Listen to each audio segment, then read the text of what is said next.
हे भावी पोलीस मित्र इकडे लक्ष दे, तिकडे लक्ष देऊ नको, तिच्याकडे लक्ष देऊ नको. ठाणे ग्रामीण चाणकला 2024 ला आलेला प्रश्न आहे मित्र. प्रश्न असा आहे, ए बी सी डी चौरस असून बाजू बी सी 4 सेंटीमीटर आहे, तर छायांकित भागाचे क्षेत्रफळ किती? मित्र हे चौकोन दिलेला आहे, त्याच्या आतमध्ये एक सर्कल दिलेला आहे. तर त्या सर्कलला आपण हे जे साईडनं चौकोनात जे उरलेली जागा आहे याचं क्षेत्रफळ विचारलेलं आहे मित्रा. म्हणजे छायांकित भागाचा विचारला आहे, जे छायांकित केलेला भाग आहे याचं क्षेत्रफळ किती आहे विचारला आहे मित्रा. तर कधी चौरसाचं क्षेत्रफळ काढायचं असलं तर काय लागते? बाजूचा वर्ग. चौरसाच्या क्षेत्रफळाचं सूत्र काय आहे? बाजूचा वर्ग. तर बाजू किती दिलेली आहे मित्र आहे ना? 4 सेंटीमीटर दिलेली आहे. 4 चा वर्ग किती आहे? 16. म्हणजे चौरसाचं क्षेत्रफळ किती आला? 16 सेंटीमीटर वर्ग. आता आपल्याला काय काढायचं आहे? हे छायांकित भागाचा काढायचा आहे. त्याच्यासाठी आपल्याला आधी कशाचं क्षेत्रफळ काढायला लागेल? सर्कलचं क्षेत्रफळ काढायला लागेल.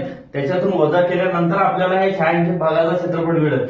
तर सर्कलचं क्षेत्रफळ काढण्यासाठी आपल्याला काय माहित पाहिजे? सर्कलची त्रिज्या माहित पाहिजे. तर त्रिज्या काढण्यासाठी त्या आधी आपल्याला जे चौकोनाची जी बाजू दिलेली आहे त्या बाजूला आपल्याला ते बाजू म्हणजे सर्कलचा व्यास आहे. हे जे आतमध्ये रेष निर्माण होईल हे झाला व्यास. व्यासचा अर्धा राहते त्रिज्या. तर बाजू किती दिलेली आहे त्यांना? 4 भागीला 2.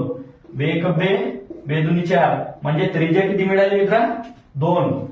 तर वर्तुळाचं क्षेत्रफळ काढायचं सूत्र, वर्तुळाचा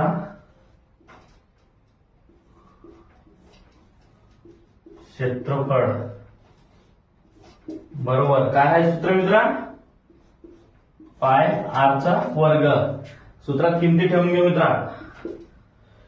पायची किंमत किती राहते नेहमी? 22/7 गुणिला आर चा वर्ग म्हणलेला आहे. त्रिज्या किती मिळाली? 2 गुणिला 2 करून घेऊ मित्रा. याचा गुणाकार 22 दुनी 44 गुणिले 2 44 दुनी 88 भागीला किती आले मित्रा? 7 7 उरले इथं 1. 7 दुनी 14 उरले 4 उरले मित्रा. 4 चा 7 ला भाग जात नाही. इथं देऊ पॉइंट, इथं देऊ 0. 7 5 35 उरले किती? 5.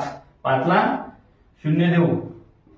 7 1 7 7 49 12.57 हे उत्तर आलेलं आहे मित्रा. आणि आपलं चौरसाचं क्षेत्रफळ किती आहे? 16. तर 16 मधून आपल्या